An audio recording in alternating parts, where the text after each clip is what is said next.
সুস্বাগতম বন্ধুরা, আর এন কিচেনের পক্ষ থেকে আপনাদের সবাইকে জানাচ্ছি অনেক অনেক শুভেচ্ছা ও ভালোবাসা। আজকে আমি আপনাদের জন্য নিয়ে এসেছি গরুর মাংসের ঝাল রোল বলুন, সমুচা বলুন, যে যেটাই বলুন, তবে খেতে কিন্তু এটা দারুণ মজাদার। তবে চলুন দেখে আসি এটা বানাতে আমাদের কি কি উপকরণ লাগে। প্রথমে আমি মাংসের প্রিপারেশনটা আপনাদের সাথে শেয়ার করব। এখানে হাড় চর্বি ছাড়া 250 গ্রামের মতো গরুর মাংস আছে, যা আমি পরিষ্কার করে ধুয়ে ছোট ছোট টুকরো করে নিয়েছি। আর এখানে রয়েছে 1 চা চামচের মতো আদা রসুন বাটা, আর লাগছে 1 চা চামচের মতো লবণ, এটা আপনারা বাড়িয়ে কমিয়ে নিতে পারেন। আর লাগছে হলুদের পেস্ট এবং মরিচের পেস্ট, এখানে আধা চামচ করে আছে, আপনারা চাইলে গুঁড়া ব্যবহার করতে পারেন। আর এখানে নিয়েছি গরম মশলা। গরম মশলার ভিতরে রয়েছে তেজপাতা, দারচিনি, এলাচ এবং কয়েকটা কালো গোলমরিচ। চাইলে আপনারা সাদা গোলমরিচ ব্যবহার করতে পারেন, তবে এই কয়েকটা উপাদান অবশ্যই দিতে হবে। চুলায় একটা পাতিল বসিয়ে দিয়েছি, দিয়ে দিলাম এখানে 2 কাপের মতো পানি। এখন দিয়ে দিচ্ছি গরুর মাংস। আমি এগুলো আগে থেকে ভালো করে ধুয়ে ছোট ছোট টুকরো করে পানি ঝরিয়ে রেখেছিলাম। এগুলো দেওয়া হয়ে গেলে এখন দিয়ে দিচ্ছি গরম মশলা। আস্ত গরম মশলাগুলো ব্যবহার করব। দিয়ে দিলাম লবণ, দিয়ে দিচ্ছি আদা রসুন বাটা, আর দিয়ে দেব হলুদ এবং মরিচের পেস্ট। এই পর্যায়ে আমি কোনো রকম তেল ব্যবহার করব না এবং কম করে গেলেও 30 মিনিটের মতো সেদ্ধ করে নিচ্ছি। মাংসগুলো মোটামুটি 70% মতো সেদ্ধ করে নিয়েছি এবং পানিটাও মোটামুটি শুকিয়ে এসছে। এখন আমি এগুলো চুলা থেকে নামিয়ে ঠান্ডা করে নেব। এখন পিঠার ভেতরের ফিলিংটা তৈরির পালা। আমি এখানে 1 কেজি পরিমাণের আলু ছোট ছোট কুচি করে ধুয়ে পরিষ্কার করে নিয়েছি। আর নিয়ে নিয়েছি গরুর মাংস, এটার প্রিপারেশনটা আমি আপনাদের সাথে আগেই শেয়ার করেছি।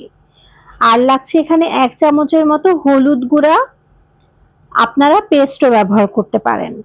আর এখানে নিয়ে নিয়েছি 1 চামচের মতো মেথি দানা, এটা অবশ্যই ব্যবহার করতে হবে। আর এখানে রয়েছে 1 চামচের মতো লবণ, এটা আপনারা কমিয়ে বাড়িয়ে নিতে পারেন।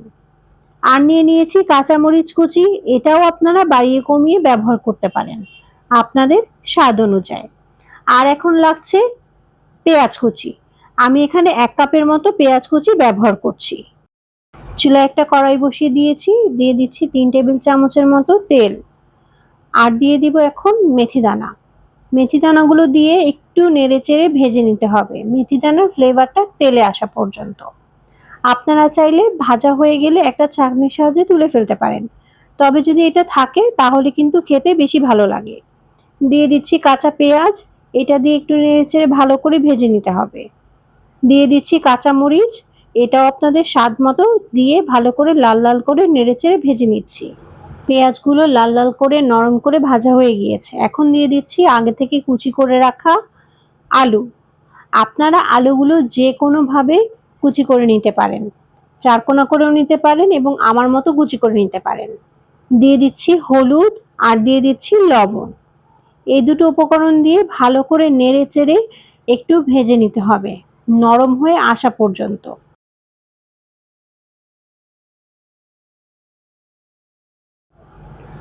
আলুগুলো সেদ্ধ হয়ে গেছে মোটামুটি এবং পানিও শুকিয়ে গেছে। এখন আমি এর ভেতরে দিয়ে দিচ্ছি জিরা গুঁড়া। জিরা গুঁড়োটা অপশনাল, আপনারা চাইলে ব্যবহার করতে পারেন। আমি আধা চামচের মতো জিরা গুঁড়া ব্যবহার করছি, এটা ভাজা জিরার গুঁড়া। এটা ব্যবহার করলে ফ্লেভারটা ভালো আসে। এটা দিয়ে আমি আবারও একটু ভালো করে নেড়েচেড়ে মিশিয়ে নিচ্ছি এবং চেক করে নিচ্ছি যে আলুগুলো কতটুকু সেদ্ধ হয়ে গিয়েছে। মোটামুটি 50% আলু সেদ্ধ হয়ে গিয়েছে। এখন আমি এর ভেতরে দিয়ে দিচ্ছি আগে থেকে রান্না করে রাখা গরুর মাংস। এগুলো দিয়ে আবারও নেড়েচেড়ে ভালো করে ভেজে নিতে হবে।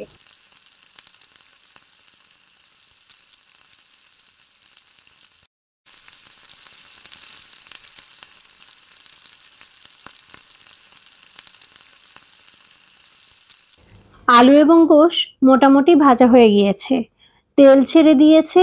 আমি এখন একটু ভালো করে নেড়েচেড়ে চেক করে নিচ্ছি যে সবকিছু ঠিক আছে কিনা। এই পর্যায়ে আপনি একবার চেক করে নেবেন, আলুগুলো কম করে 70%-এর মতো সেদ্ধ করে নিতে হবে, কারণ বাকি 30% যখন ভাজবো তখন সেদ্ধ হয়ে যাবে।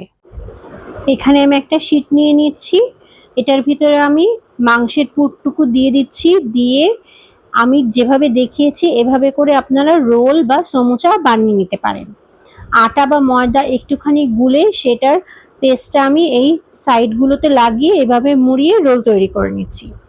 আমি যে শীটটা তৈরি করে নিয়েছি এটা কোনো বেলাবেলির ঝামেলা ছাড়াই তৈরি করেছি এবং অনেক পাতলা করে তৈরি করেছি।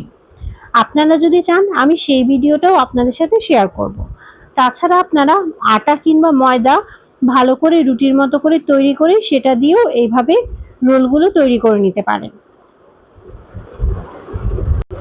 অথবা বাইরে থেকে ফ্রোজেন শীট কিনে এনেও এভাবে রোল তৈরি করে নিতে পারেন। আমি দুটো শেপে তৈরি করে নিয়েছি, রোলের শেপেও করেছি, সমুচা শেপেও করে নিয়েছি, আপনারা যে কোনো একটিও করতে পারেন। এখন আমি এগুলো একটা ট্রের মধ্যে সাজিয়ে ডিপ ফ্রিজে 10 থেকে 15 মিনিটের জন্য একটু ঠান্ডা করে নেব, তারপরে একটা জিপলক ব্যাগে বা বক্সে করে আপনারা এটা স্টোর করতে পারেন। আর এখন আমি কয়েকটা আপনাদের সাথে ভেজে পরিবেশন করে দেখাচ্ছি। চুলা একটা প্যান বসিয়ে তেল দিয়ে নিয়েছি এবং পিঠাগুলো দিয়ে আমি মিডিয়াম টু লো হিটে একটু সময় নিয়ে লাল লাল করে ভেজে নেব। এক পিঠ ভাজা হয়ে গেলে উল্টে দিচ্ছি, আবারও আরেক পিঠ একটু সময় নিয়ে লাল লাল করে ভেজে উঠিয়ে নিলেই তৈরি হয়ে যাবে আমাদের মাংসের রোল বা পিঠা। তৈরি হয়ে গেল দারুণ মজাদার গরুর মাংসের রোল বা পিঠা। এই পিঠাগুলো এতটাই মজা, একবার বানিয়ে খেলে আপনার আর বাহিরের কোনো কিছু ভালোই লাগবে না। তবে আর দেরি না করে আমার এই রেসিপিটি ফলো করে একবার হলেও বানানোর অনুরোধ রইল। আর কমেন্ট বক্সে জানাবেন কেমন হয়েছে। আর আমার চ্যানেলটি অবশ্যই লাইক, শেয়ার এবং সাবস্ক্রাইব করতে ভুলবেন না। আজকের মতো এখানেই বিদায় নিচ্ছি, দেখা হয়ে যাবে আবারও নতুন কোনো রেসিপি নিয়ে। আল্লাহ হাফেজ।